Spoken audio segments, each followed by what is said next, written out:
तो गौ रूप धारिणी पृथ्वी से वृषभ रूपधारी धर्म ने पूछा कि कल्याणी क्यों इतनी दुखी हो, क्यों शोकाकुल हो, तुम्हारी पीड़ा का कारण क्या है। अपनी ओर से अनेक अनेक प्रश्न धर्म ने पूछे। फिर अंत में कहा कि जान गया हूं मैं, क्यों हो तुम इतनी दुखी, क्योंकि तुम अपने सौभाग्य से वंचित हो गई हो। धरती का सौभाग्य अर्थात श्री कृष्ण के चरण कमल, श्री कृष्ण के चरण कमलों का संस्पर्श, यही इस तरह का सौभाग्य है। क्यों भारत भूमि की यह श्रेष्ठ महिमा है, क्योंकि इस भूमि को परात्पर परब्रह्म पूर्ण पुरुषोत्तम साक्षात भगवान के चरण कमलों का संस्पर्श प्राप्त होता है। ये धरती भगवान के चरण कमलों से संस्पर्शित है।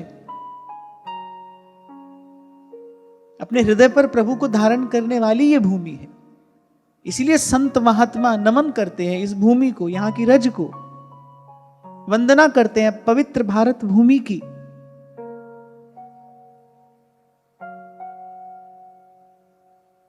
मनुष्य तो संसार में अनेक अनेक हैं, पर जो भारत भूमि पर जन्मे हैं वो विशेष सौभाग्यशाली है। तभी ध्रुवदास जी ने कहा है, ज्ञान सहित नर देह वर और भरत खंड में हुई।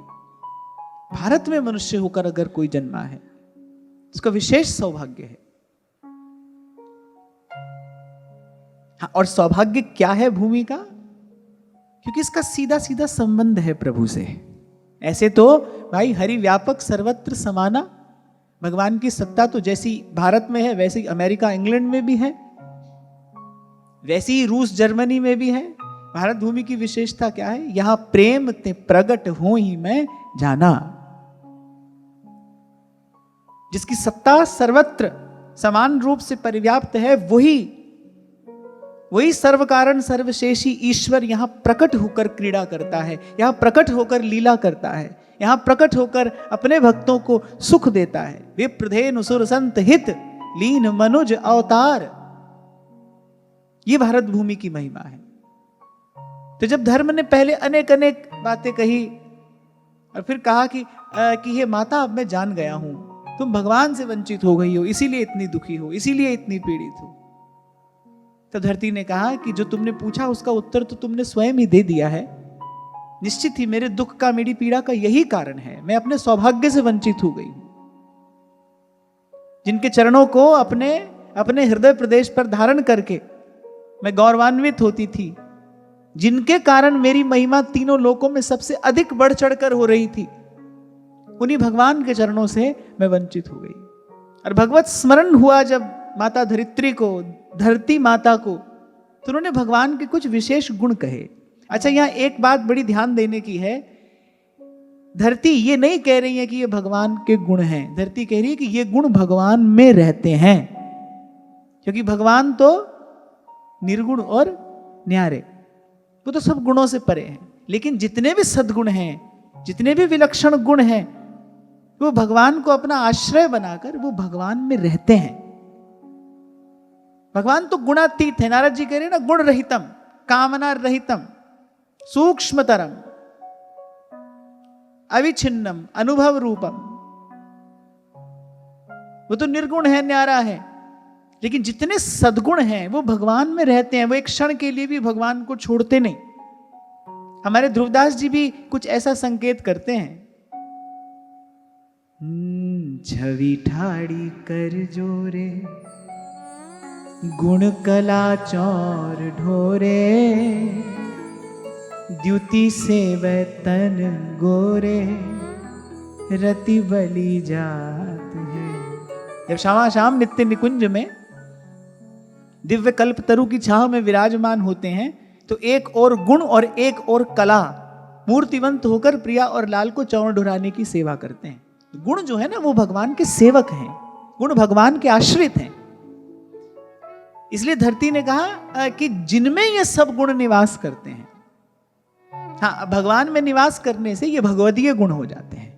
प्रभु के पास तो जो भी जाएगा वो प्रभु का ही हो जाएगा। और प्रभु की ये उदारता है, प्रभु की ये कृपालुता है, प्रभु अपना सा कर देते हैं। इसीलिए भगवान को दाता कहा है। भगवान सबसे श्रेष्ठ दानी है। वस्तु का दान तो मनुष्य भी करता है, रिद्धियों सिद्धियों का दान तो देवता भी करते हैं, पर भगवान क्यों दाता है? क्यों कहा दाता एक राम, देने वाला एक ही है। क्यों? क्योंकि भगवान अपने आप को दे देते हैं। जानत तुम्ही हो ही जाई। हमारे ध्रुवदास जी कहते हैं ना, जो वाक को देखे है जाई, सो रूपवंत है जाई। भगवान अपने आप को दे देते हैं। इसीलिए कहा है कि उनके जैसा दानी कोई नहीं है। और कैसे दे देते हैं? कि रंच प्रेम में अपने आप को बेच देते हैं, अपने आप को हार जाते हैं। तो भगवान की कृपा करुणा का स्मरण हो रहा है कि वो भी क्या दिन थे, वो भी क्या समय था जब मेरा सौभाग्य उत्कर्ष पर था। दिन रात अपने प्रभु के चरण कमलों को अपने हृदय से लगाए मैं उस परमानंद का भोग कर रही थी। भगवान ने मेरा त्याग कर दिया, प्रभु मुझे छोड़कर चले गए, मैं भगवान से वंचित हो गई। अब देखो, यहां एक बात और ध्यान देने की है कि भाई भगवान तो कहीं न आते हैं न जाते हैं।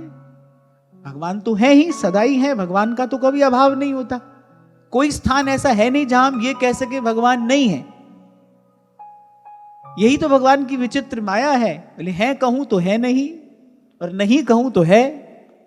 अब कोई कहे कि भाई है तो फिर दिखाओ, और कोई कहे नहीं है तो ये तो हो ही नहीं सकता। भगवान का अभाव तो कभी हो ही नहीं सकता। वो तो पहले ही संतों ने कह दिया, व्यापक सर्वत्र समाना। फिर ये धरती का रुदन किस लिए है? भक्ति ही प्रत्यक्ष करा भी सकती है, भक्ति ही प्रत्यक्ष अनुभव करा भी सकती है। और भक्ति भावना ही ऐसी है जो बिना उस प्रत्यक्ष अनुभव के रह भी नहीं सकती। और जब व्याकुल होता है भक्त, बार बार जब व्याकुल होता है, फिर बार बार भगवान आते हैं।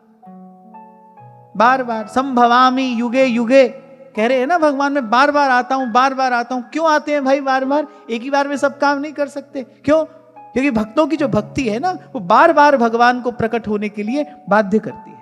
आज भी जब आप और मैं यहां ये चर्चा कर रहे हैं, कहीं ना कहीं किसी ना किसी भक्त के लिए तो भगवान आ रहे होंगे ना। किसी ना किसी भक्त को तो भगवान अपना अनुभव करा ही रहे हैं ना। ये भारत भूमि तो संतों भक्तों की भूमि है। यहां तो कोई दिन ऐसा नहीं जाता जिस दिन किसी भक्त को भगवत कृपा का प्रत्यक्ष अनुभव ना होता हो। और फिर उसमें भी हम जहां पर बैठे हैं, वो तो पवित्र भारत भूमि का हृदय है। हृदय में ही तो रहते हैं भगवान। हृदय है अर्जुन तिष्ठति, गीता में कहा ना भगवान ने, हृदय देश में रहता हूं मैं। तो सारी पृथ्वी का हृदय भारत भूमि है, और भारत भूमि का हृदय जो है वो ये वृंदावन धाम है। और मैं केवल भाव से बात नहीं कह रहा। आप कभी भारत के नक्शे पर देखना, वृंदावन धाम की अवस्थिति कहां है। जहां हृदय होता है ना, वहीं पर है। तो ये जो वृंदावन धाम है, ये तो भारत भूमि का भी हृदय है। यहीं पर खेलते हैं भगवान। और मैं बड़े विश्वास से कह रहा हूं ये बात, कोई दिन नहीं जाता ऐसा जिस दिन किसी ना किसी भक्त के लिए भगवान प्रत्यक्ष न आते हो, भगवान अपना अनुभव किसी ना किसी भक्त को न कराते हो। यहां पर भक्ति ही ला सकती है। इसीलिए तुलसी बाबा कह रहे हैं, हरि व्यापक सर्वत्र समाना, प्रेम ते प्रगट हो ही मैं जाना। तो भक्ति व्याकुल हो रही है क्योंकि वो प्रत्यक्ष चाहती है।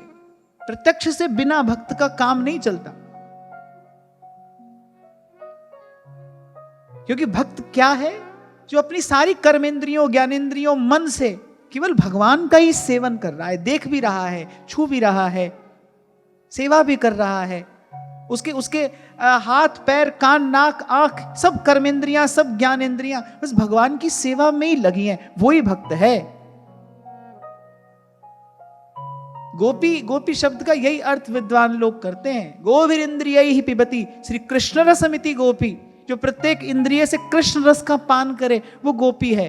गोपी माने कोई स्त्री नहीं है, स्त्री मात्र नहीं है।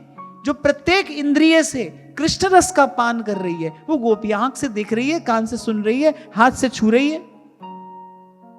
उसके हाथ, पांव, आंख, नाक, कान, सब इंद्रियां जो हैं वो भगवत सेवा में लगी हैं। तो भक्त माने जो सर्वात्म रूप से भगवत परायण है, वो भक्त। और उसके लिए भाई, उसके लिए प्रत्यक्ष सघन सांद्र निबिड़ अनुभूतियां आवश्यक है। इसीलिए सेवक जी ने कहा, प्रेमी अनन्य भजन ना होई, जो अंतर्यामी भजय मन में। भगवान जाने लगे जब अपने धाम को, उद्धव जी क्यों उदास हो गए? अरे वो तुम तो गोपियों को सिखाने गए थे, श्री कृष्ण तो सदा हैं, सर्वत्र हैं।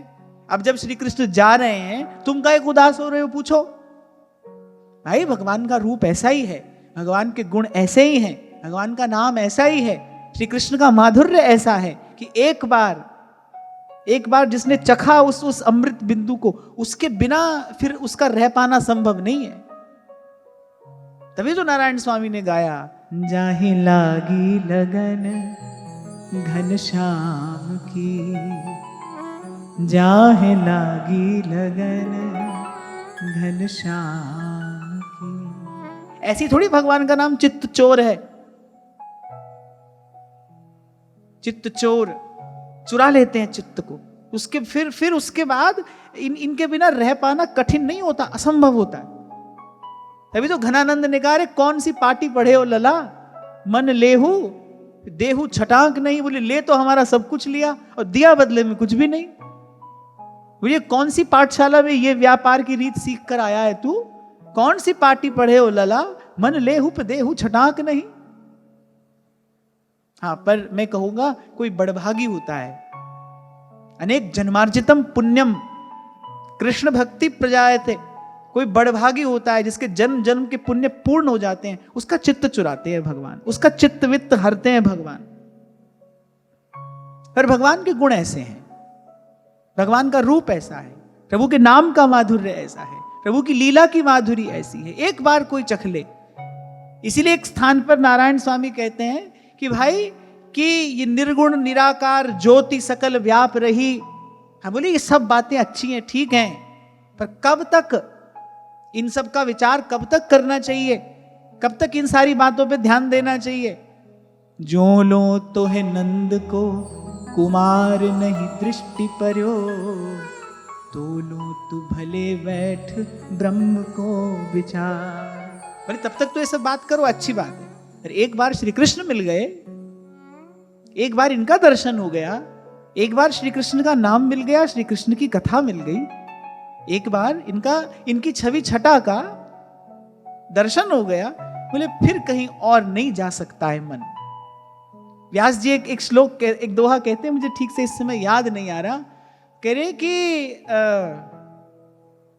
रहे जैसे दलदल में दुबली गैया धस जाए, हाँ कह रहे मोमन अटक्यो शाम सो, मोमन अटक्यो शाम सो, फंस्यो रूप में जाए, कह चहल पर है निकसे नहीं, मनो दूबरी गाय।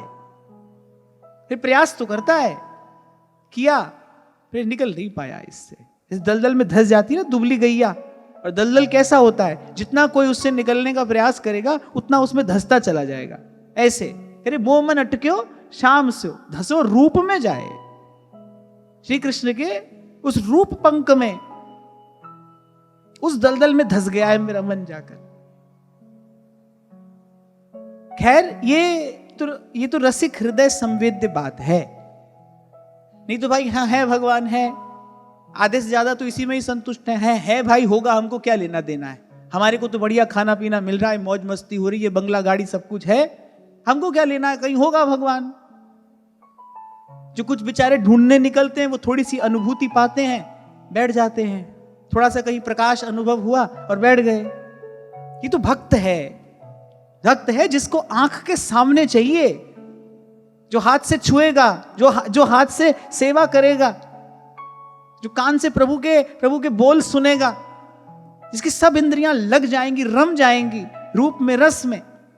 और ऐसी भावना और ऐसी सामर्थ्य, ऐसी भावना भी, ऐसी योग्यता भी और ऐसी सामर्थ्य भी केवल भगवान की भक्ति ही प्रदान कर सकती है। इसीलिए नारद जी ने कहा, त्रिसत्येव भक्तिरेव गरीयसी, भक्तिरेव गरीयसी।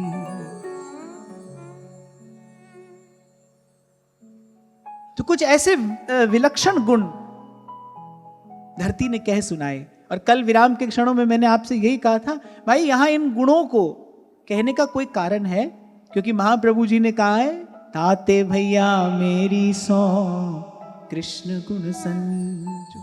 अब इन गुणों को ध्यान से सुनना। बड़ा सुंदर प्रसंग है। आपको मुझे धरती माता की कृपा से भगवान के गुणों का कीर्तन करने का यह अवसर मिल रहा है, और देखना, विचार करना कि इनमें से कौन कौन सा गुण आप अपने जीवन में ला सकते हो, किन किन गुणों का संचय आप अपने जीवन में कर सकते हो। सत्यम शौचम दया क्षान्तिस्त्यागः संतोष आर्जवम् शमो दमस्तपः साम्यम तितिक्षोपरतिः श्रुतम्। और कहीं भी जहां भगवान के गुण, भगवान का स्वरूप कहा गया है, वहां सबसे पहला शब्द आपको यही मिलेगा, सत्यम। सत्यम, वो सत्य, वो सत्य है, सत्य ही उसका स्वरूप है। और उसका प्रथम गुण भी अगर कोई है तो वो भी सत्य है। कुछ दिन पहले हम चर्चा कर रहे थे ना कि संत कहते हैं सकल पदार्थ द्वार ठाड़े, कि सब रिद्धियां सिद्धियां सब सम संपत्तियां विभूतियां मेरे द्वार पर खड़ी है। क्यों? सकल पदार्थ द्वार ठाड़े, कि श्री गिरधर पक्ष किए, क्योंकि गिरधर मैंने अपने पक्ष में कर लिए हैं। और गिरधर पक्ष में कैसे किए जाते हैं? सबसे पहली आवश्यकता यतो सत्यम, जहां सत्य है।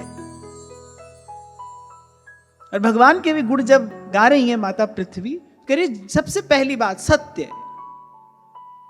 कभी पहले भी मैंने आपसे कहा था कि असत्य के धरातल पर खड़े होकर, जैसे मैले कुचैले आसन पर बैठकर देवता की पूजा नहीं की जा सकती। हमारे यहां तो सबसे पहले आसन की ही पवित्रता आवश्यक है। सबसे पहले आसन पवित्र हो। जब आप जप करने बैठते हो, पूजा करने बैठते हो, जब पूजा का एक आसन होता है ना, मैले कुचैले स्थान पर बैठकर देवाराधन नहीं होता। ऐसे असत्य के धरातल पर खड़े होकर सत्य स्वरूप प्रभु की आराधना नहीं होती, हो नहीं सकती। छोटी छोटी बातों पर झूठ बोल रहे हैं। हमारे व्यवहार में इतना असत्य भर गया है कि अब तो ऐसी स्थिति हो गई है कि असत्य असत्य लगता ही नहीं। आज तो भाई मनुष्य का स्वभाव ये हो गया है, वो असत्य को चतुराई समझता है। वो कहता है देखो झूठ बोला, पता भी नहीं चला। देखो ऐसा सफाई से झूठ बोला, सामने वाले को पता भी नहीं चला और हमारा काम बन गया। देखो व्यक्ति असत्य को अपनी चतुराई समझता है। ये चतुराई नहीं, कुटिलाई है। व्यवहार में असत्य है, छोटी छोटी बातों पर असत्य भाषण है, छोटी छोटी बातों पर झूठ बोलते हैं, बिना कारण झूठ बोलते हैं। हाथ में माला है, पता नहीं किसका जप कर रहे हो, किसका नाम ले रहे हो, किसकी सेवा कर रहे हो। इसलिए मैंने कहा कि ये इन गुणों का श्रवण करना और देखना हम अपने जीवन में क्या ला सकते हैं, क्या क्या लाया जा सकता है। लेकिन सबसे पहली और सबसे महत्वपूर्ण बात यही है, सत्य। भगवान के गुणों के कीर्तन में सबसे पहला स्थान सत्य का है। भगवान वेदव्यास इस दिव्य ग्रंथ का आरंभ करते हैं कैसे? सत्यम परम धीमहि। भाई मैं सत्य का गुण गाऊंगा, मैं सत्य का कीर्तन करूंगा, मैं सत्य स्वरूप की चर्चा करने के लिए इस ग्रंथ की रचना कर रहा हूं। इसका उद्देश्य सत्य है, सत्य। तो कहा सत्यम, फिर कहा शौचम। शौचम माने तन मन की पवित्रता। झूठ बोलने से वाणी अपवित्र होती है, किसी का अहित चिंतन करने से मन अपवित्र होता है। जब शौच कहा जाए तो शौच का अर्थ केवल शरीर की पवित्रता नहीं है, मन वचन कर्म की पवित्रता। शौचम अर्थात पवित्रता, मन वचन कर्म की पवित्रता। मन से किसी का अहित चिंतन न किया जाए, वाणी से किसी को कटु शब्द न कहा जाए, असत्य भाषण न किया जाए। दो बात तो अवश्य होनी चाहिए, एक तो असत्य भाषण ना हो। असत्य भाषण होगा तो आपकी वाणी का तेज चला जाएगा, आप बोलते रहना, आपकी कोई सुनेगा ही नहीं, आपका अपना ही मन आपकी बात नहीं सुनेगा। मैंने देखा है, कुछ लोगों को देखा है, वो अपनी बुरी आदतों से परेशान होते हैं। वो चाहते हैं कि हमारी ये आदत छूट जाए, वो चाहते हैं हमारी आदत छूट जाए। हो सकता है एकांत में बैठकर अपने मन को समझाते भी हों, पर मन सुनता नहीं, क्योंकि ओज नहीं है, तेज नहीं है। एक व्यक्ति कहता है, उसकी बात सारा संसार सुनता है, सुनता भी नहीं है, मानता भी है। और एक व्यक्ति है, उसके घर के ही लोग, उसके उसके बंधु बांधव, अरे उसके अपने बच्चे उसकी बात नहीं सुन रहे हैं। क्यों? ऐसा क्यों है? क्योंकि वाणी में तेज नहीं है। असत्य भाषण से वाणी का तेज चला जाता है, मिथ्या भाषण से वाणी का तेज चला जाता है, कटु भाषण से वाणी का तेज चला जाता है।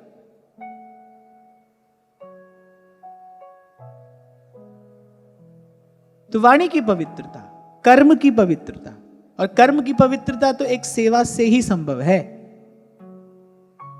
सेवा, सेवा भाव से किया जाए, जो किया जाए वो सेवा भाव से किया जाए तो कर्म पवित्र हो जाएगा।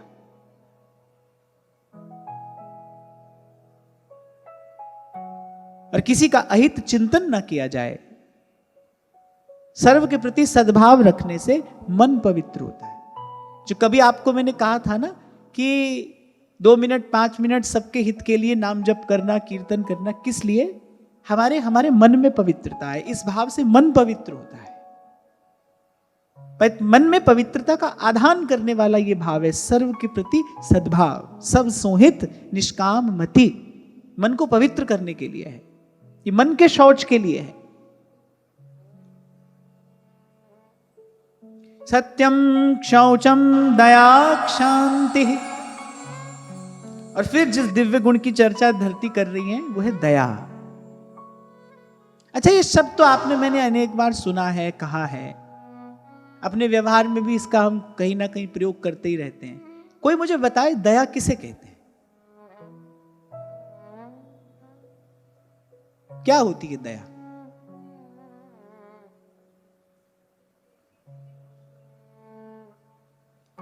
जोर से बोलो।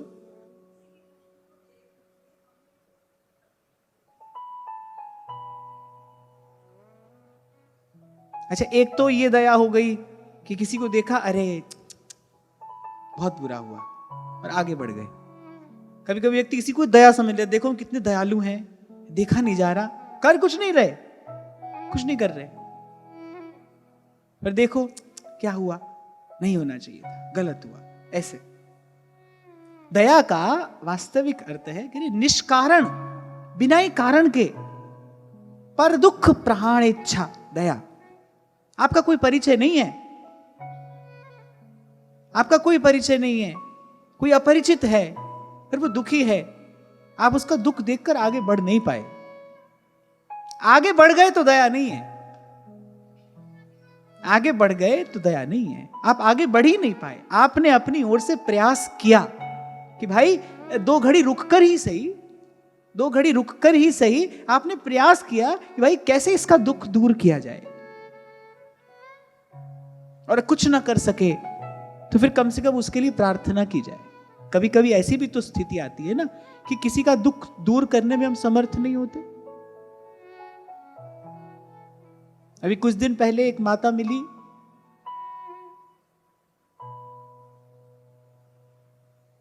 एकाएक पुत्र की मृत्यु जैसी दुखद घटना जीवन में घट गई। अब ऐसी माता को किस प्रकार सांत्वना दी जा सकती है? शब्द से उसको आधार नहीं दिया जा सकता। उसका जो दुख है ना, उसको किसी प्रकार से दूर नहीं किया जा सकता। ऐसी स्थिति में तो मेरे सामने यदि ये स्थिति आई तो मेरा कर्तव्य ये है कि मैं सच्चे हृदय से उस माता के लिए प्रार्थना करूं, क्योंकि उसका दुख दूर करने की सामर्थ्य केवल ईश्वर में है। प्रभु कर सकते हैं उसका दुख दूर। तो यदि मेरे सामने ये बात आ गई है, यदि मेरे जीवन में ये बात मेरे सामने आ गई है, मैं कुछ नहीं कर पा रहा हूं, तो फिर मेरा इतना कर्तव्य तो अवश्य बनता है कि मैं प्रभु से सच्चे हृदय से प्रार्थना करूं कि उसका दुख दूर हो। तो दया का जो वास्तविक अर्थ है ना, वो है कि बिना ही कारण के, भाई अपने किसी का दुख देखकर तो व्यक्ति व्याकुल हो ही जाता है, विचलित हो ही जाता है, लेकिन निष्कारण, बिना कारण किसी का भी दुख देखकर आप दुखी हो गए, आपने ईमानदारी से प्रयास किया, निष्कारण पर दुख प्रहाण इच्छा, दया, दूसरे का दुख दूर करने की जो इच्छा है वो दया है। और कबीर तो कहते हैं कि धर्म का पालन बाद में, पहले दया राख, धर्म को पाले और घर में रहे उदासी। और पहले भी शायद इस विषय पर हमने चर्चा की थी, भाई कलयुग का तो धर्म ही दया है, जीवे दया नामे रुचि। आप जीव मात्र पर दया का भाव रखेंगे, भगवत भजन में आपकी रुचि होगी। प्राणी मात्र के प्रति दया, और ये भगवान का गुण है, भगवान का गुण है ये। इनमें से कोई भी गुण आप में आए तो समझना कि भगवतीय गुण मुझ में अवतरित हुआ है। ये सब गुण तो भगवान में रहते हैं, एक क्षण के लिए भी भगवान को नहीं छोड़ते। जब कोई भगवान का भजन करता है तो कल जैसे मैंने आपको संकेत किया था ना, भाव का संक्रमण होता है। जब भक्ति आती है जीव और भगवान के बीच में, तो भगवान का सारा ऐश्वर्य, माधुर्य, भगवान के सारे गुण वो धीरे धीरे किसी ना किसी अंश में भक्त के अंदर प्रतिस्थापित कर देती है, भक्त में स्थापित कर देती है भक्ति, भगवान का ऐश्वर्य, भगवान का माधुर्य, भगवान के गुण। जब भक्त तद्वत हो जाता है ध्यान करते करते, तो ऐसा देखने में आता है, ऐसा अनुभव होता है कि आप दर्शन तो भक्त का करते हैं, लेकिन आपको स्मरण उसके इष्ट का होता है, आपको स्मरण उसके आराध्य का होता है। कई बार मैंने उनका पावन स्मरण किया यहां से, अयोध्या के श्री गोपालाचार्य जी महाराज। आप यदि उनका दर्शन करो, हमने उनका दर्शन किया, आप उनका दर्शन करो, उनका दर्शन करते ही सहज में रामलला का स्मरण हुआ था। ऐसा गाढ़ा चिंतन है उनके जीवन में उनके इष्ट का, आप उनका दर्शन करेंगे आपको उनके इष्ट का स्मरण हो जाएगा। तो जब जीव और भगवान के बीच में भक्ति आती है ना, जब वो तार जुड़ता है, तो फिर भगवान के सारे गुण, भगवान का ऐश्वर्य, माधुर्य किसी ना किसी अंश में, किसी ना किसी रूप में भक्त में आकर विराजमान होने लगते हैं। अब कोई पूछे भाई वहां से तो ये सब आ रहा है, यहां से क्या जाता है, भक्ति यहां से क्या ले जाती है? संत कहते हैं, अनेक जन्मार्जित पाप चौरम चौराग्रगण्यम पुरुषम नमामि व्रजे वसंतम नवनीत चौरम। भगवान चुरा लेते हैं भक्त के सारे पाप। ऐसा दयालु कौन होगा बताओ? ऐसी करुणा कहां होगी, ऐसी दया कहां होगी? इसीलिए दयालु भगवान है। जीव में दया का कोई ना कोई अंश होता है, किसी किसी जीव में, अन्यथा दया सिंधु तो भगवान ही है, और जीव में आएगा भी तो दया का एक बिंदु आएगा। भगवान तो दया के सिंधु हैं। क्या करते हैं? करें अनेक जन्मार्जित पाप चौरम। एक संत विनोद में कहा करते थे, बोले इतनो कालो कैसे है गयो? बोले कन्हैया इतो कारो कैसे है गयो? तो दूसरे महात्मा साथ में बैठे थे, बोले अरे कै जन्म हो गए भक्तन के पाप चुराते चुराते, या ते कछु कारो सु पड़ गयो।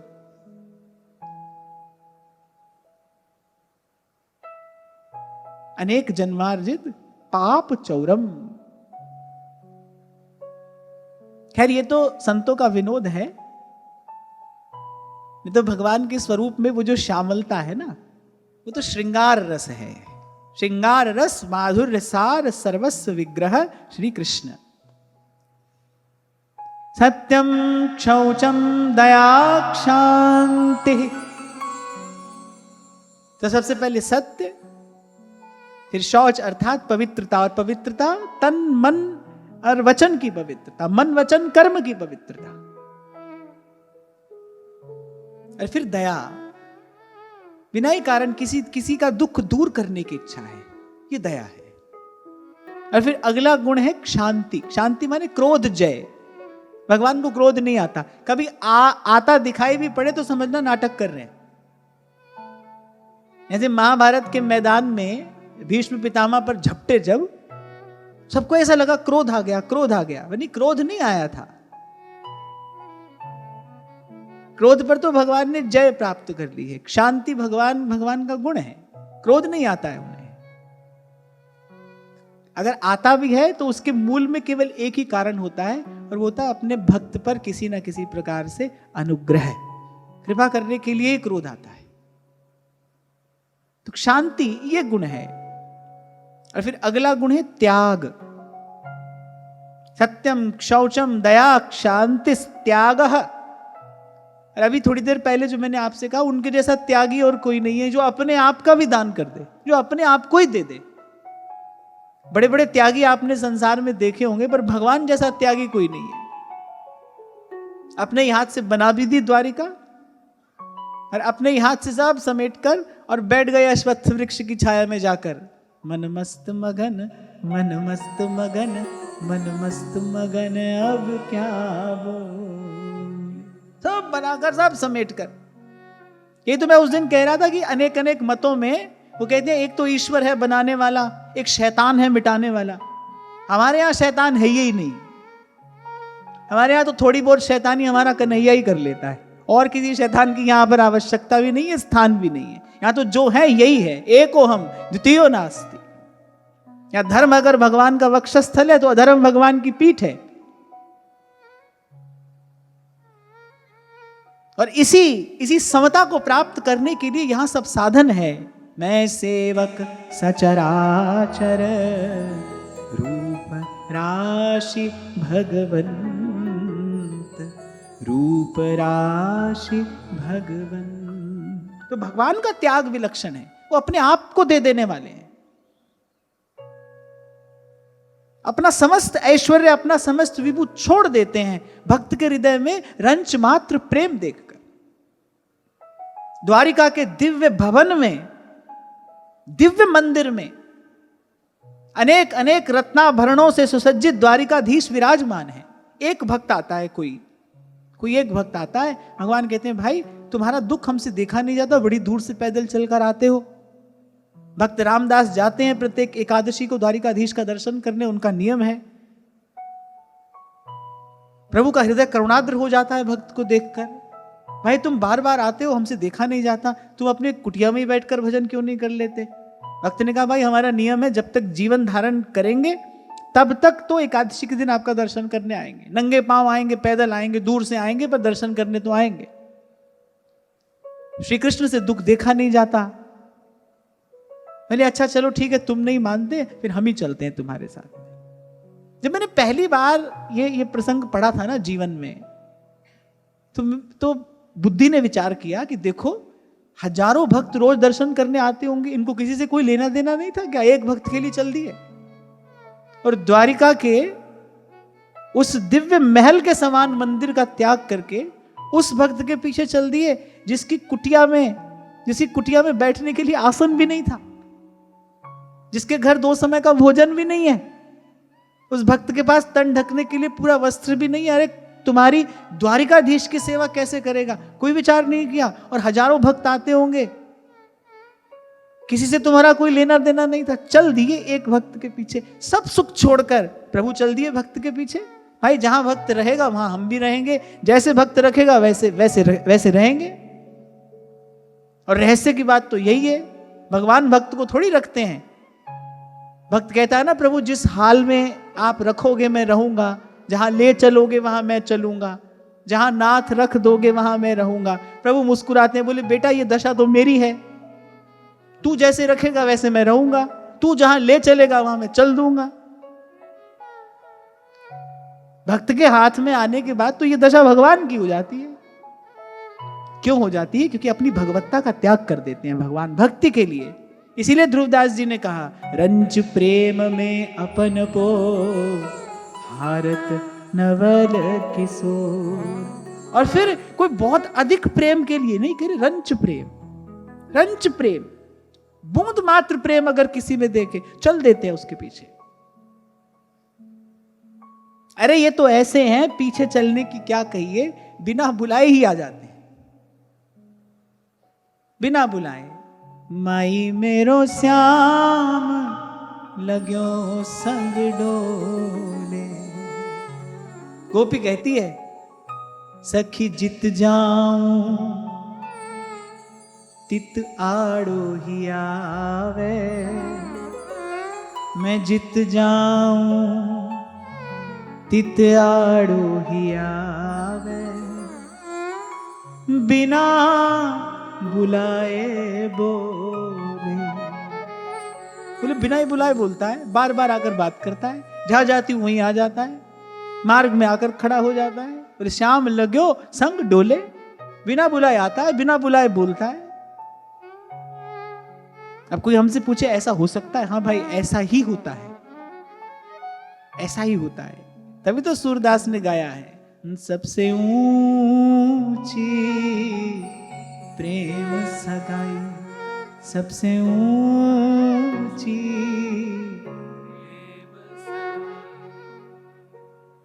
यद्यपि शायद मैं ये कहने का अधिकारी नहीं हूं, पर फिर भी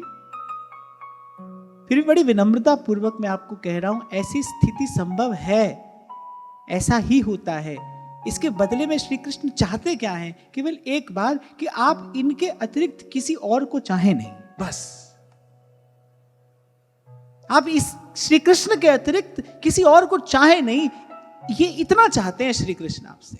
इसके बाद तो माई मेरे श्याम लगो संग डोले, और जित जाऊं तित आड़ो ही आवे, और बिना बुलाए बोले, बिना ही बुलाए बोलते हैं।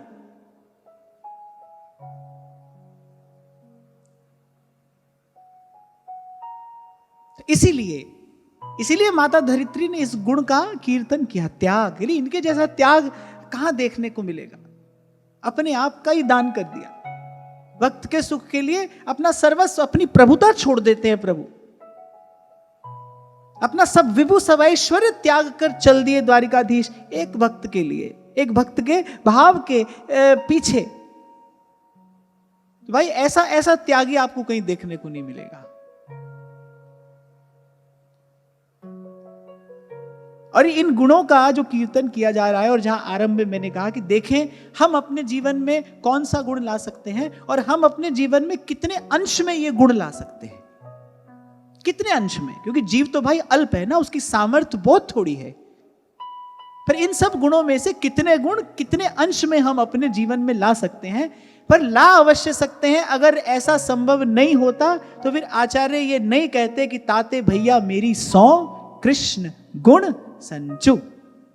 अगर ऐसा न हो सकता तो फिर महाप्रभु ये बात कहते नहीं। तो थोड़ा थोड़ा दोहराते भी चलना। सबसे पहला गुण सत्य, दूसरा शौच अर्थात पवित्रता, मन वचन कर्म की पवित्रता, तीसरा दया, सत्य शौच दया, चौथा शांति नहीं क्षांति, क्ष क्षत्रिय वाला क्ष होता है ना, शांति, शांति अर्थात क्रोध जय, अपने क्रोध को जीतना, ये शांति है। सारी दुनिया को जीत लेता है व्यक्ति, अपना क्रोध नहीं जीता जाता। भगवान ने अपना क्रोध जीता है, भगवान को कोई क्रोध दिला ही नहीं सकता। संत कह रहे, कहा विष्णु को घट गए हो जो भृगु मारी लात। भृगु ऋषि आकर वक्षस्थल पर पाद प्रहार करते हैं, भगवान वैसे ही शांत।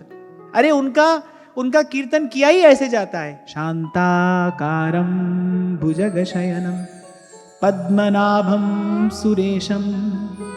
शांताकारं, उनको कोई क्रोध नहीं दिला सकता।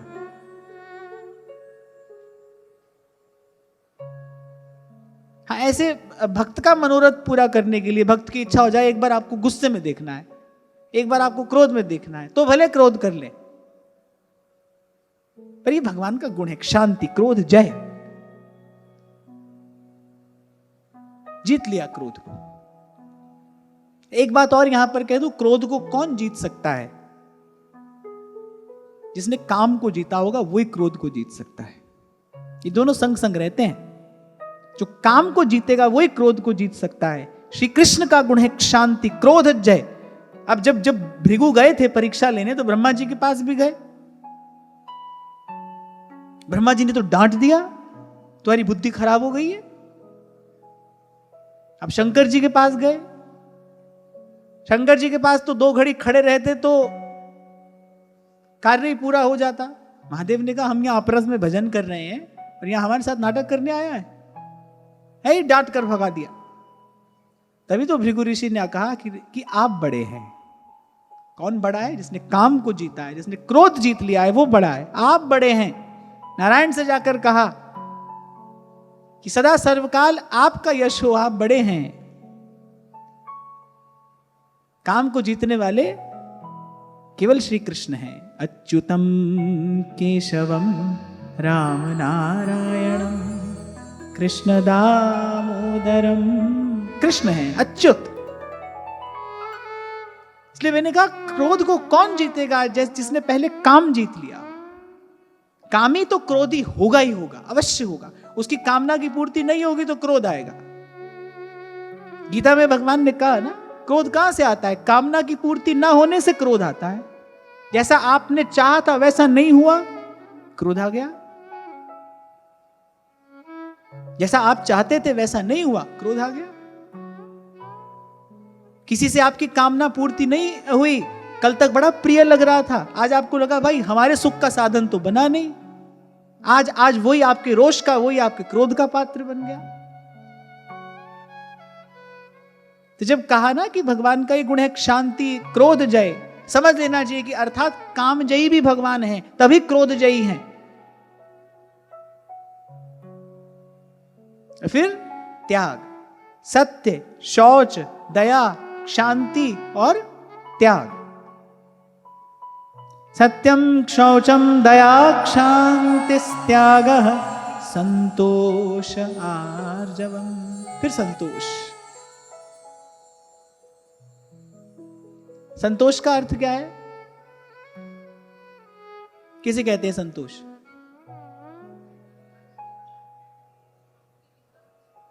क्योंकि क्या होता है ना, हम व्यवहार में इन शब्दों का बहुत प्रयोग करते हैं, लेकिन जो शब्द का वास्तविक अर्थ है, जो उसका शास्त्रीय अर्थ है, वो जानना चाहिए। संतोष माने, संतोष का अर्थ है तृष्णा का त्याग।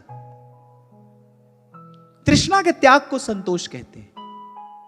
भाई जो आज हमारे पास है बहुत है, इतना ही मात्र पर्याप्त नहीं है।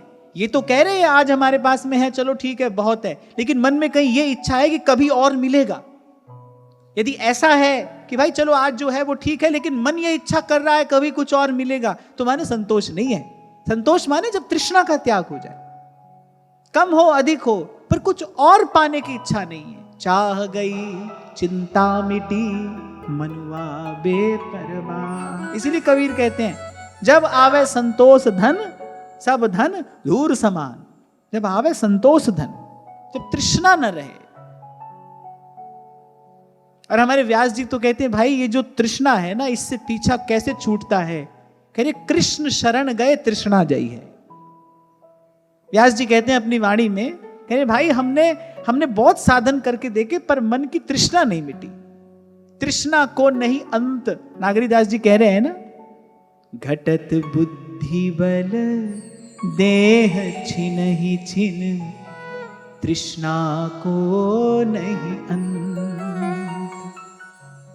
नागरिया अब उहाँ बसइए, नागरिया अब उहाँ बसइए, जिहिठा नित्य बसंत।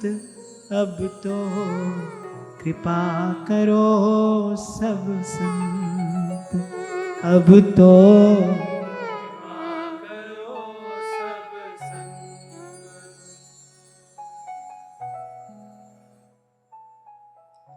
या तन मन सो भ्रमत भ्रमत ही, या तन मन सो भ्रमत भ्रमत ही, है गए दिवस अनंत। अब तो कृपा करो सब संत, अब तो कृपा करो सब संत, अब तो कृपा करो सब संत, अब तो कृपा करो सब संत। या तन मन सो भ्रमत भ्रमत ही, या तन मन सो भ्रमत भ्रमत ही, है गए दिवस अनंत।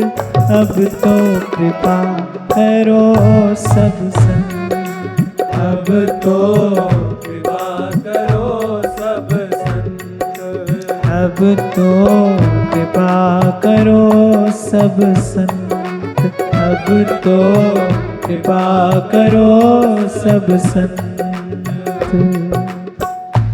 घटत बुद्धि बल देह छिनहि छिन तृष्णा को नहीं अन्न।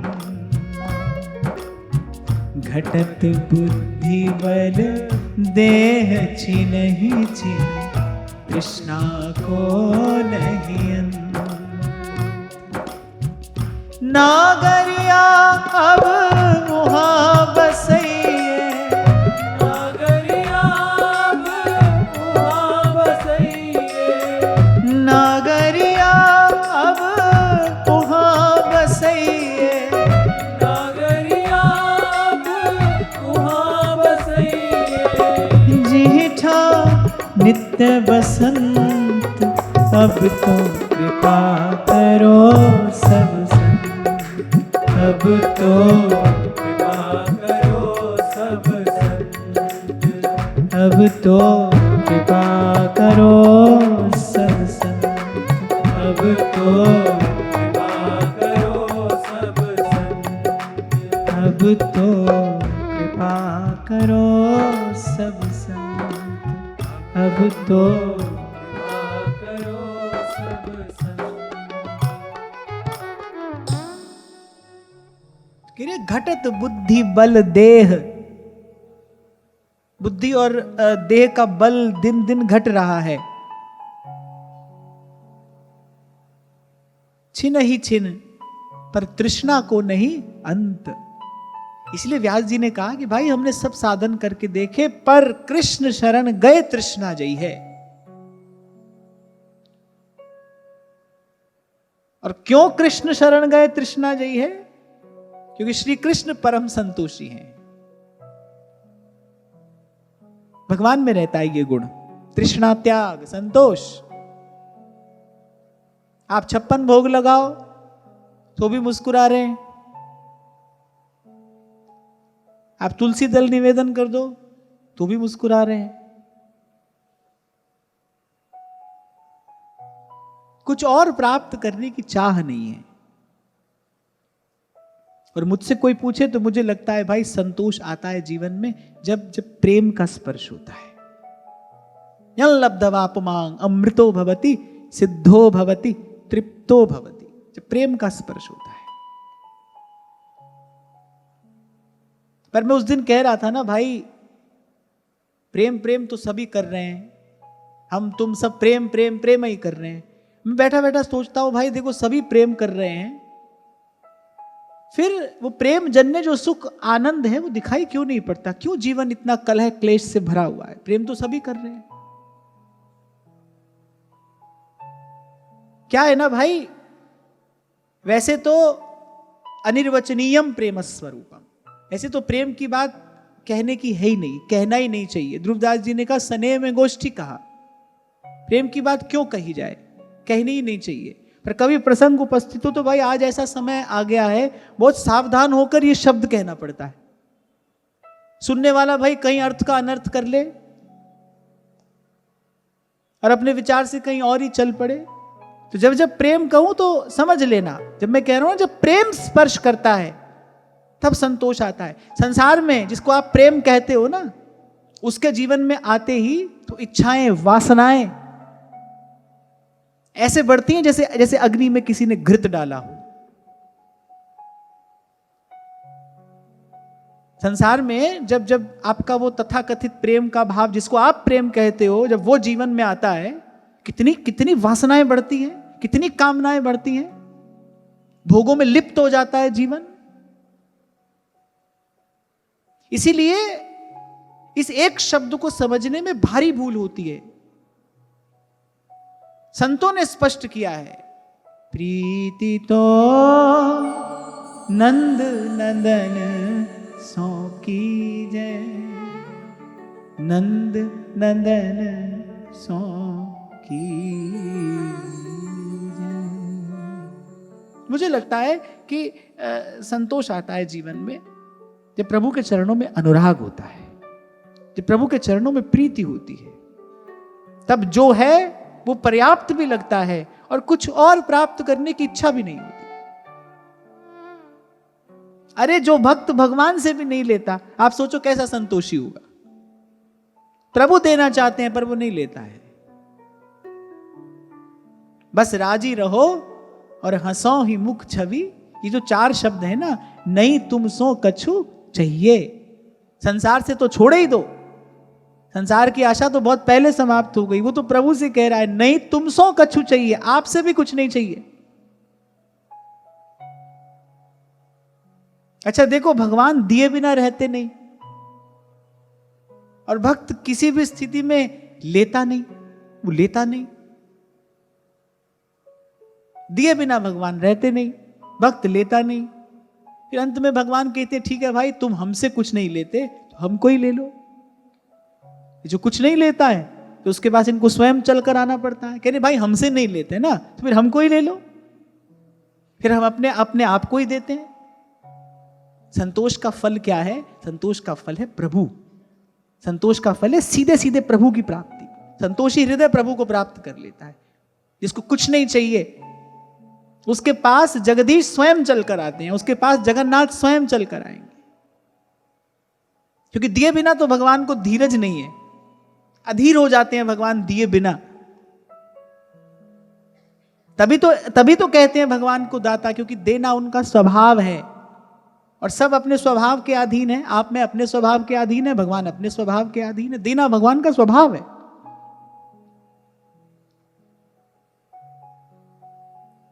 तो सत्य, शौच, दया, शांति, त्याग, संतोष।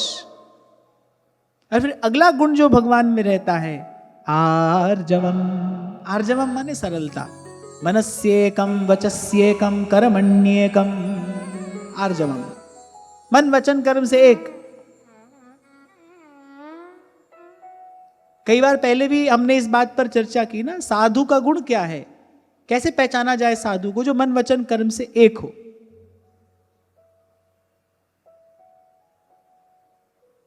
तभी कबीर जी ने कहा करनी करे सो कथनी करे।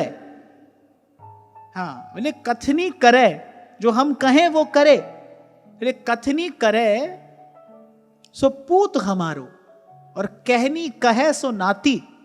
जो केवल हमारा कहा दूसरे को कह रहा है, बोले वो तो दूर खड़ा है हमसे। हम जो कह रहे हैं, हमारे कहने पर जो कर रहा है, बोले वो हमारा पुत्र है, माने थोड़ा और पास है। कहनी करे सो पूत हमारो, और कहनी कहे सो नाती। बोले रहनी रहे सो गुरु हमारो, रहनी के हम साथी। रहनी रहे सो गुरु हमारो। जो कहे, जो सोचे वही कहे, और जो कहे वही करे। मन वचन कर्म से एक हो। क्षमा करना, हमारी जो चेतना है ना, हमारा जो जीवन है, खंड खंड बटा है, टुकड़ों टुकड़ों में बटा है।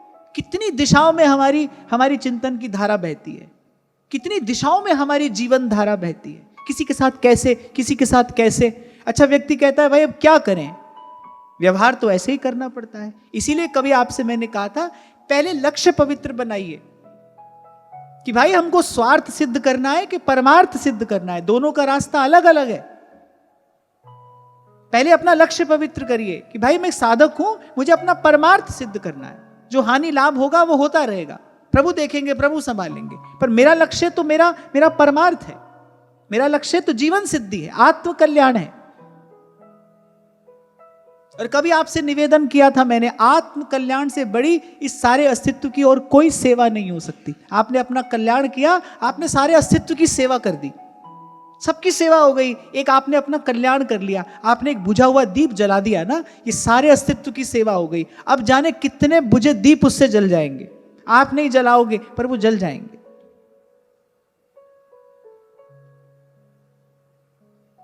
व्यक्ति आज इसी को व्यवहार कुशलता कहता है, पर इससे होता क्या है? इससे आपका जीवन टुकड़ों टुकड़ों में बंट जाता है, बिखर जाते हो आप। न तन में शक्ति रहती है, न मन में शक्ति रहती है। जीवन निर्बल, निस्तेज, निरुत्साह, निष्प्राण हो जाता है ऐसे बट जाने के कारण। माया का काम ही है बांटना, बांटते चले जाना। गर्भ में था तो जीव को कुछ पता नहीं था, बस जीव था और भगवान थे। जब गर्भ में रहता है ना जीव, तो उसे किसी की सुध नहीं होती, केवल भगवान याद आते हैं। तभी कबीर ताना मारते हैं कबीरा वो दिन याद कर, पग ऊपर तलसीस। बोले जब गर्भ में उल्टा लटका था तू, कबीरा वो दिन याद कर, पग ऊपर तलसीस। मिरत मंडल में आए के भूल गया जगदीश। यहां आया बस भूल गया भगवान। आप देखो जैसे आया क्या हुआ, बटना शुरू हुआ।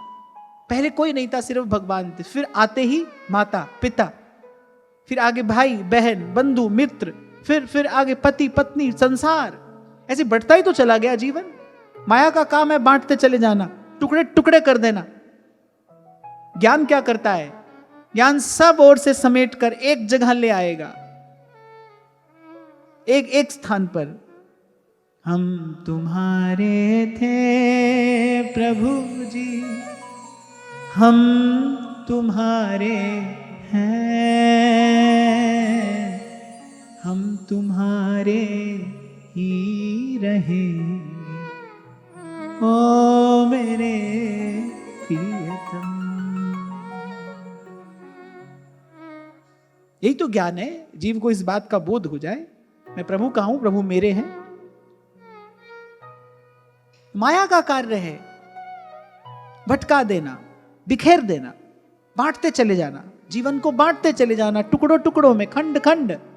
भक्ति सब ओर से समेट कर, सब ओर से समेट कर, सबके ममता ताग बटोरी, मम पद मनहि बांधी बरडोरी।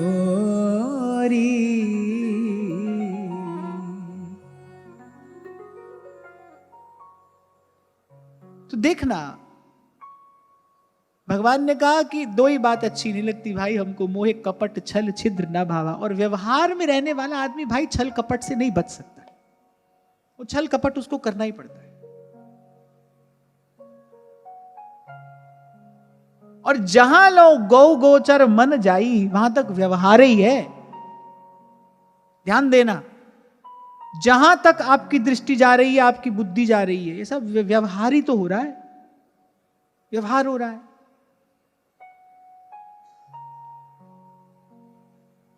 किसी सभा में जाओ, वो तुम्हारी प्रशंसा करेगा, तुम उसकी प्रशंसा करो। इसलिए एक साल भर से मैंने ये बात का निर्णय लिया कि भाई नहीं, कहीं नहीं जाना है, हमको कहीं भी नहीं जाना है। क्योंकि देख रहा था मैं कि भाई वो व्यवहार का, प्रपंच का वो जो दूषण है, वो तो घर में भी बना है, यहां पर भी वही का वही। फिर यहां आए ही किस लिए? मिथ्या भाषण, दंभ, कपट, ये सब वृत्तियां तो छूटनी चाहिए भाई। अब भजन का मार्ग मिला है, पर मैंने देखा वहां भी वही सब है, यहां भी वही सब हो रहा है। हम आपको बुलाएं, आप हमको बुलाओ, हम आपकी प्रशंसा करें, आप हमारी प्रशंसा करो। पब्लिक बेचारी बैठी बैठी ताली पीटती रहे। क्या है ये? एक दूसरे को भगवान बताते रहो, एक दूसरे को भगवान का अवतार घोषित कर दो, बस सब निस्सार, सारहीन है ये, सारहीन। इसीलिए कल मैंने कहा था उत्तरकांड की चर्चा की तो एक बात समझ में आ गई। बारी मथे घृत होई बरु, सिकता ते बरुते, बिन हरि भजन न भौतरी, यह सिद्धांत अपे। और भाई जो सिद्ध हो गए हो वो ये काम करें। जिनको ये लगता हो कि भाई हमारा कल्याण तो हो गया, अब हम दूसरे का कल्याण करेंगे, वो ये काम करें। हमारा तो ऐसा अभी कुछ काम बनता दिखाई दिया नहीं है, हमको तो भाई अपना काम बनाना है, अपना काम बनाना है। जहां तक हो सके, मैं तो यही निवेदन करूंगा, जहां तक हो सके वहां तक कम से कम व्यवहार करना चाहिए। क्योंकि व्यवहार में रहने पर कपट भी करना पड़ता है, छल भी करना पड़ता है। कोई आपको अच्छा नहीं लग रहा है, लेकिन आप कह रहे हो जी आप बहुत अच्छे हो, कपट हुआ कि नहीं हुआ? ये मिथ्या भाषण हुआ कि नहीं हुआ? अंग्रेजी में एक कहावत है, you scratch my back, I will scratch yours. इसीलिए मैंने कहा कि भाई थोड़ा देख कर मैं ये बात कह रहा हूं, वहां का भी अनुभव किया, यहां का भी अनुभव किया, इसीलिए कह रहा हूं जहां लोग गो गोचर मन जाई, वहां सब यही हो रहा है। और व्यवहार की सिद्धि को ही संसार में उपलब्धि कहा जाता है। व्यवहार सिद्ध को ही यहां पर श्रेष्ठ उपलब्धि प्राप्त माना जाता है। क्यों? क्योंकि सेवक जी महाराज ने कहा गुण मानी संसार। भाव का आदर तो केवल भगवान करते हैं, जो विशुद्ध भक्ति भाव है ना, उसका आदर तो केवल प्रभु करेंगे।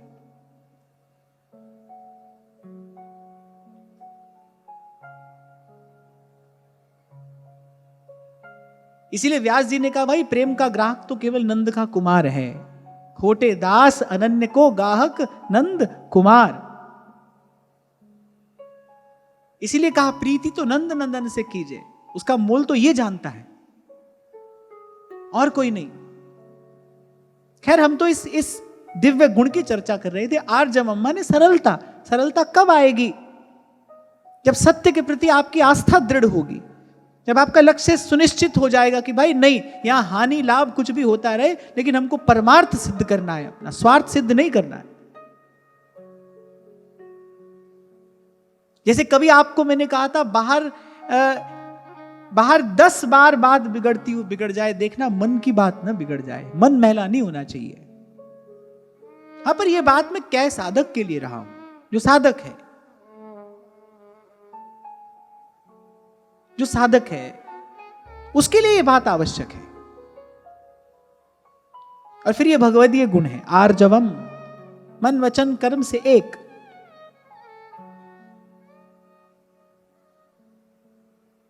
और अगला गुण जो भगवान में रहता है, सत्यम शौचम दया क्षांति त्यागः संतोष आर्जवम शमो दमस्तपः साम्यम तितिक्षोपरतिः श्रुतम।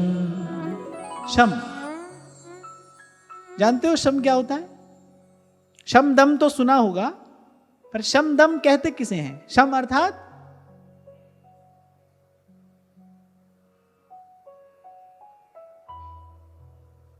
शम अर्थात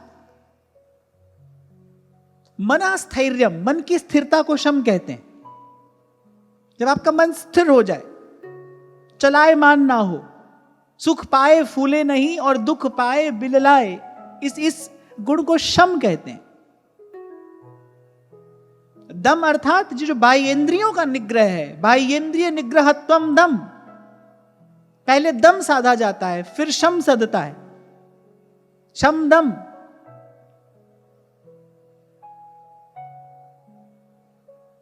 वेदांत की धारा में तो जब तक कोई शम दम आदि षट संपत्ति से संपन्न ना हो, उसको ज्ञान की बात बताई नहीं जाती। उसे कहा जाता है पहले ये पात्रता अर्जित करो, पहले आपके जीवन में कुछ संयम, कुछ नियंत्रण होना चाहिए, मन स्थिर होगा तो ये बात समझ में आएगी। पर ये बात तो आपके मेरे लिए भी आवश्यक है, और ये भगवान का दैवी गुण है। शमो दमस तपः साम्यम। शम माने मन की स्थिरता। जैसे आपको मान लो, छोटा सा सरल सा उदाहरण दे रहा हूं, मीठा खाने की बहुत आदत है, तो पहले क्या करना पड़ेगा? पहले बाह्येंद्रियों को रोकना पड़ेगा, पहले नियंत्रण करना पड़ेगा कि भाई नहीं खाएंगे। फिर धीरे धीरे क्या होगा? पहले तो ऐसा होगा कि आप नहीं खा रहे, लेकिन मन की इच्छा हो रही है, मन अभी स्थिर नहीं है, लेकिन बाहर आपने इंद्रिय दमन किया है, आप बाहर से नहीं खा रहे हैं, लेकिन मन की इच्छा हो रही है। लेकिन फिर दीर्घ काल के अभ्यास के बाद क्या होगा? फिर मन भी वहां से उपरत हो जाएगा।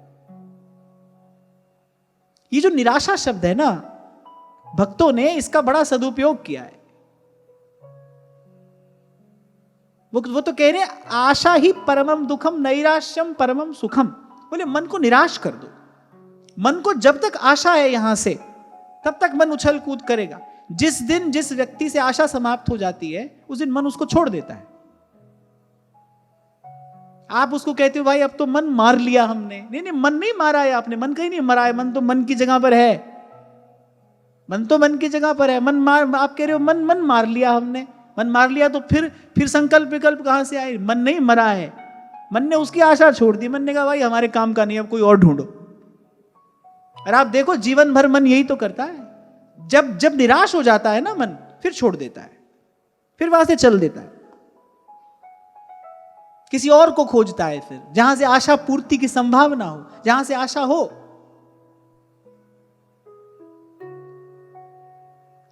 तो शम अर्थात जब मन स्थिर हो जाए, दम अर्थात बाह्य इंद्रियों का निग्रह है, लेकिन पहले दम साधा जाता है। और एक सरल उदाहरण आपको देता हूं, अगर आपको मन से मौन होना है तो पहले जिह्वा का मौन साधना पड़ेगा ना। जिह्वा से बकबक करते थोड़ी मन से मौन हो जाओगे। कुछ लोग कहते बोले हम तो मन से मौन रहते हैं, दिन भर व्यर्थ का अपलाप कर रहे हैं लेकिन मन से मौन रहते हैं। नहीं, ऐसा नहीं होता है। पहले बाहर से मौन साधिए, आधा घंटा, 1 घंटा, 2 घंटा मौन का अभ्यास करिए। धीरे धीरे उस मौन के प्रभाव से फिर धीरे धीरे आपका मन शांत होने लगेगा, मन के संकल्प विकल्प मौन होने लगेंगे, फिर भीतर का मौन सधेगा। तो ये दोनों गुण साथ साथ रहते हैं, शम दम, लेकिन पहले दम फिर शम। और एक दूसरे के बिना ये दोनों पूरे पूरे काम के नहीं है। तो शमो दमस्तपः साम्यम, तो शम दम, फिर अगला गुण जो भगवान का कह रहे तप। अब तप क्या है? इसीलिए मैंने कहा ये जो शब्द आप और मैं अपने जीवन में हजारों बार प्रयोग करते हैं, लेकिन इनका वास्तविक अर्थ विचार करना आवश्यक है। किसे कहते हैं तप? क्या होता है तप?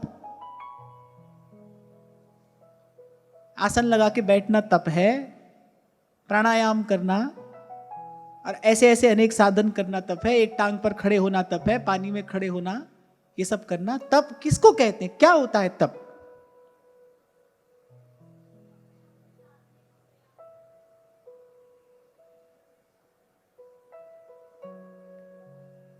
तप का वास्तविक अर्थ है स्वधर्म पालनम, अपने धर्म का पालन करना तप है। किसी भी परिस्थिति के आ जाने पर अपने धर्म पालन से जो च्युत नहीं होता वो महान तपस्वी है। वो भले गृहस्थ हो, ब्रह्मचारी हो, विरक्त हो, साधु हो, कोई हो, लेकिन यदि अपने धर्म का पालन कर रहा है, किसी भी परिस्थिति के आने पर जो धर्म पालन से च्युत नहीं होता, जो धर्म का पालन करना नहीं छोड़ता, वही परम तपस्वी है। एक माता घर में रहते हुए यदि अपने परिवार का पोषण ईमानदारी से कर रही है, पातिव्रत के भाव को अपने हृदय में रखकर और अपने परिवार का पालन पोषण ईमानदारी से कर रही है, किसी भी स्थिति के आ जाने पर, अनुकूल प्रतिकूल परिस्थिति के आ जाने पर यदि अपने धर्म से विचलित नहीं होती, तो घर में गृहस्थ में रहती हुई वो माता महान तपस्विनी है।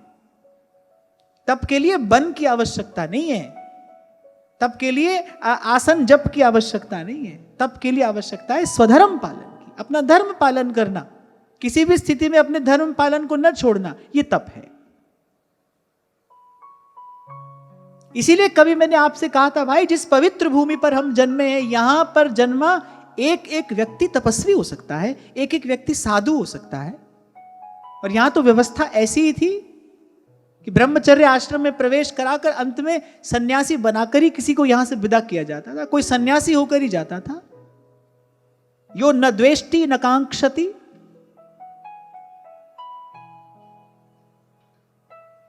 अब बताओ तप कर सकते हो कि नहीं? सभी लोग तप कर सकते हो कि नहीं? और एक बात और, जीवन में शक्ति का आधान तप से ही होता है। भगवान के नाभि कमल से ब्रह्मा जी प्रादुर्भूत हुए, कुछ समझ में नहीं आ रहा था क्या करूं, कोई सृष्टि का और छोर कुछ पता ही नहीं चल रहा था। 2 शब्द सुनाई पड़े ना, आगे ये प्रसंग आएगा। 2 शब्द ब्रह्मा जी को सुनाई पड़े, कौन से? त और प। तप करो। तप करने से क्या होगा? शक्ति का संचय होगा। जो अपने कर्तव्य का पालन करता है उसके तन में बल और मन में उत्साह बना रहता है। गीता में भगवान ने कहा, स्वे स्वे कर्मण्यभिरतः संसिद्धिम लभते नराः। भले अपने अपने कर्म का पालन करने वाला अंत में सिद्धि प्राप्त करता है। तप का प्रसाद सिद्धि तो है। तो अगर कोई विद्यार्थी है तो ईमानदारी से विद्या अर्जित करे। कल मुझसे शायद किसी बच्चे ने यह प्रश्न पूछा था यहां कि हम विद्यार्थी हैं, हम अपने कर्तव्य का क्या पालन करें? जो विद्यार्थी है वो ईमानदारी से विद्या अर्जित करे कि विद्या अर्जित करके किसी ना किसी प्रकार से समाज की, राष्ट्र की सेवा करूंगा। उस समय विद्योपार्जन जो है उसके लिए वही कर्तव्य है, वही धर्म है। और किसी भी धर्म का पालन करते करते सतत भगवत स्मरण किया जाए, ये हमारे आचार्यों का दिया हुआ मार्ग है। अपने कर्तव्य का पालन करते हुए भगवत स्मरण, भगवत चिंतन निरंतर होता है। क्योंकि भाई इतने विषम संसार में, इतने विकृत समय में, इतनी प्रतिकूल परिस्थितियों में अपना धर्म पालन करने की योग्यता, वो शक्ति आएगी कहां से? जब तक जीवन में भजन नहीं होगा, जब तक जीवन में प्रभु का नाम नहीं होगा, तब तक वो शक्ति कहां से आएगी? प्रतिकूलता आएगी तो भी फिसल जाओगे, और अनुकूलता तो आती ही इसलिए है। प्रभुता पाए काय मद नाई। चारों ओर का वातावरण देखोगे, आपको लगेगा अरे सब कर रहे हैं, हम क्यों नहीं कर सकते, हम क्यों नहीं कर रहे? कुछ लोग तो ऐसा कहते हैं, भाई हमको करना पड़ता है। ये कौन लोग कहते हैं? हम करना तो नहीं चाहते थे लेकिन हमको करना पड़ता है। कौन लोग कहते हैं? जो भीतर से दुर्बल होते हैं, जिनके मन के पास बल नहीं होता। और मन के पास बल कहां से आता है? तप से। और तप अर्थात स्वधर्म पालन, अपना धर्म पालन करना। और धर्म अर्थात कर्तव्य, अपने कर्तव्य का पालन करना। शक्ति आती है इससे। इसलिए तुलसी बाबा ने बड़ी सुंदर बात समझाई, धर्मत विरति जोगते ज्ञाना, ज्ञान मोक्ष प्रद वेद बखान।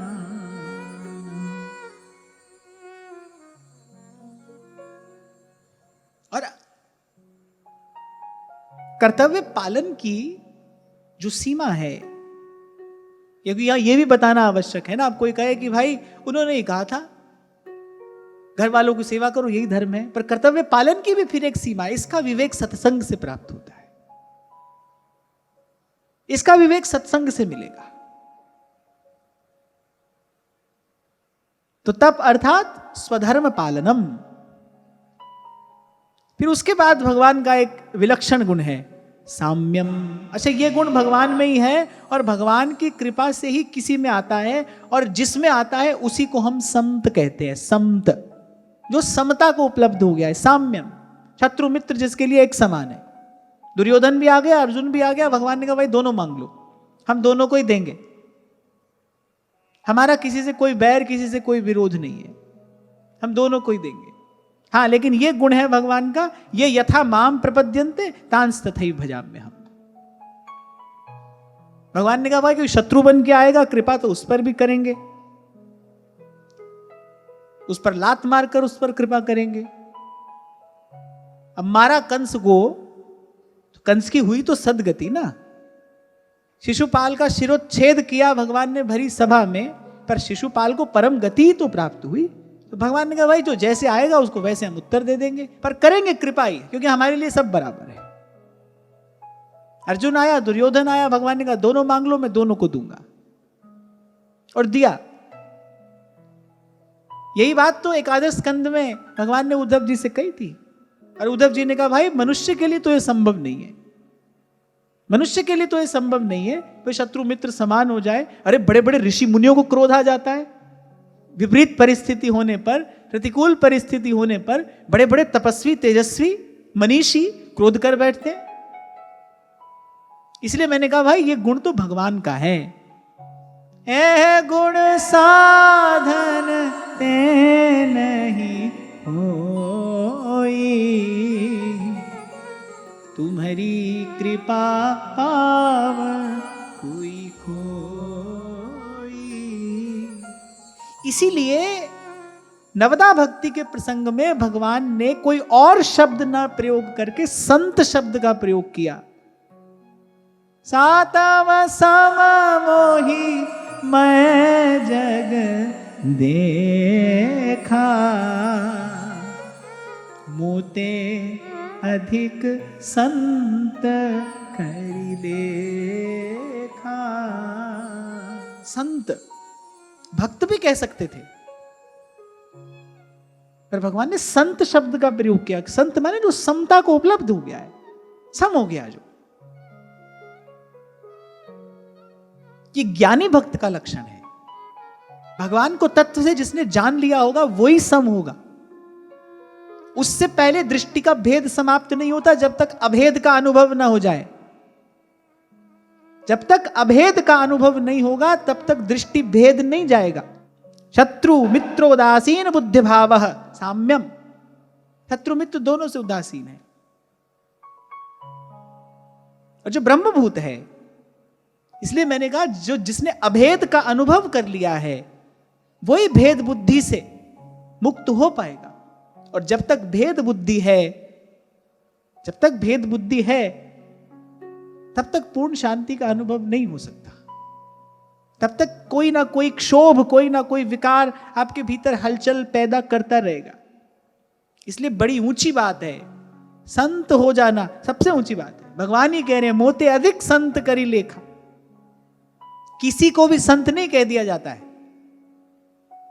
जैसे प्रेम का, भक्ति का साधारणीकरण हो गया, ऐसे इस संत शब्द का भी आज कितना व्यापारीकरण हो गया है, कितना साधारणीकरण हो गया। कोई भी संत हो गया, अपना मन चाहा और बस कह दिया संत। संत का ये गुण है।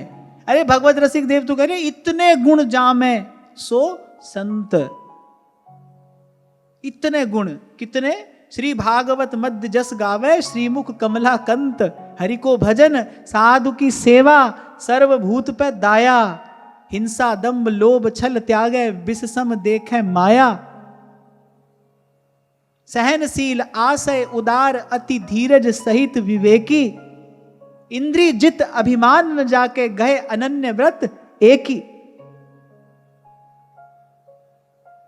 और फिर करे जगत को पावन, और भगवत रसिक तासु की संगति। तीनों ताप नसावन, इतने गुण जामे सो संत।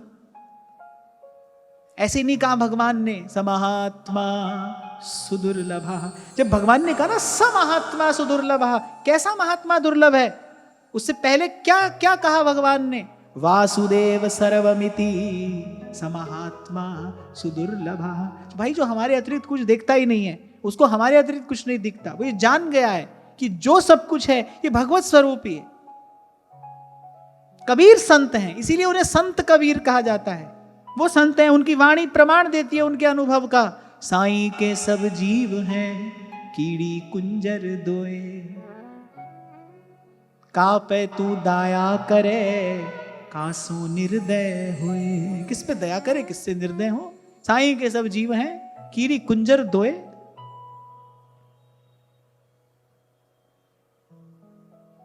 इसलिए ये जो आज आप श्रवण कर रहे हैं ना, इससे भीतर और बाहर देखने की, समझने की आपकी योग्यता विकसित होनी चाहिए। अपने आप को भी देखें और संसार को भी देखना आए, स्वयं को भी समझना आए, संसार को भी समझना आए। इसलिए मैंने कहा सबसे ऊंची बात है भाई संत हो जाना, संत हो जाना। हम तो ऐसे ही सुन लेते हैं व्यवहार में, बोले अमुक व्यक्ति संत हो गया, संत हो गया। लो भाई, जब मन किया, जिसका मन किया संत हो गया। नहीं, संत माने जो समत्व को उपलब्ध हुआ है। इसके लिए कोई अपना पराया है ही नहीं। मैं सेवक सचराचर रूप राशि भगवंत। इसीलिए कहा संत तुलसीदास, संत कबीर। जो प्रहार करने के लिए आ रहा है उसको भी प्रसाद दे रहे हैं। संत नामदेव, नामदेव ने पकाई, रोटी कुत्ते ने उठाई, पीछे घी का कटोरा लिए जा रहे। बोले रूखी तो ना खाओ, थोड़ा घी तो लगाओ, रूप अपना क्यों मुझसे छिपा रहे। कितने कितने उपक्रम राणा जी ने किए पाईसा के प्राण लेने के। कभी क्रोध नहीं किया, कभी नहीं। घर का भी त्याग क्यों किया? कि मैं जब तक यहां रहूंगी राणा जी की मति दूषित रहेगी। मैं माध्यम बन रही हूं। ये बार बार अनुचित कर रहे हैं। और कर्म प्रधान विश्व करी राखा, ये बार बार अनुचित कर्म कर रहे हैं, उसका माध्यम मैं बन रही हूं। ये वातावरण अस्वस्थ हो गया है। और भाई उस महान भक्ता के श्री चरणों में कोटि कोटि प्रणाम है कि इतनी प्रतिकूल परिस्थिति होने पर भी इसीलिए मैंने कहा भाई वो परम तपस्विनी हैं, उन्होंने तप नहीं छोड़ा, तप माने स्वधर्म पालन नहीं छोड़ा। इसीलिए घर से बाहर पग रखा गोस्वामी जी की आज्ञा लेकर। पहले गोस्वामी जी से आज्ञा ली, अपनी मनमानी नहीं की, मन में आया और चल दी। हालांकि उस समय पति भी नहीं थे और श्वशुर भी नहीं थे। राणा विक्रमादित्य छोटे हैं, उनसे आज्ञा लेने का कोई औचित्य नहीं है, वो स्वतंत्र थी, जा सकती थी, पर स्त्री धर्म का पालन करते हुए, स्त्री धर्म की मर्यादा की रक्षा करते हुए उन्होंने ससुराल से बाहर मनमाने आचरण से पैर नहीं रखा। पहले गोस्वामी जी से पूछा, आज्ञा ली, आप जैसा कहेंगे वैसा करूंगी। इसलिए मैंने कहा भाई आप मैं सब तपस्वी हो सकते हैं, अपने कर्तव्य का पालन करते करते ही व्यक्ति तपस्वी होता है, यही तप है। एक बात मैं आपसे पूछूं आगे बढ़ने से पहले, कि जब ये चर्चा हम सुनते हैं तो कहीं ना कहीं किसी ना किसी प्रकार से मन को थोड़ी शांति का अनुभव तो होता है, मन शांत होता है। क्यों होता है? कल भी मैंने आपसे बात कही थी, ये मेरा स्वर नहीं है, ये कोई मेरी बुद्धि का विलास नहीं है। जो शब्द मैं यहां से कह रहा हूं, इन श्लोकों में, इन शब्दों में वो ऊर्जा, वो शक्ति, वो चेतना है। प्रकृति इन शब्दों का आदर करती है, इसलिए जैसे ही कोई इन शब्दों का गान करता है, कहने वाले का भी और सुनने वाले का भी, श्रवण मंगलम, उसके जीवन में मंगल का आधान होता है।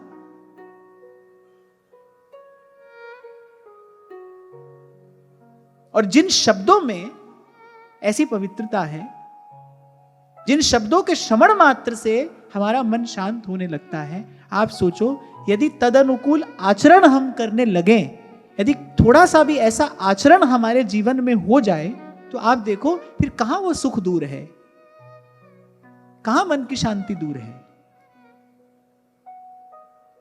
विराम के क्षण में ये बात मैंने इसलिए कही कि भाई ये बड़ी दिव्य चर्चा है, फिर ये कहना सुनना ऐसे ही कहना सुनना ना रहे। आज जो आपने श्रवण किया, देखना, खोजना, कौन सा गुण कितने अंश में हम अपने जीवन में ला सकते हैं, किस कृष्ण गुण का हम संचय कर सकते हैं। तो सबसे पहले सत्य, फिर शौच, फिर दया, शांति, त्याग, संतोष, और फिर आर्जवम अर्थात सरलता, शम, दम, तप और साम्य। तो आगे की चर्चा कल करेंगे। आज की वार्ता ही श्री जी के चरणों में निवेदन करते हुए, महाराज श्री के चरणों में प्रणाम। आप सबके हृदय स्थित प्रभु को नमन।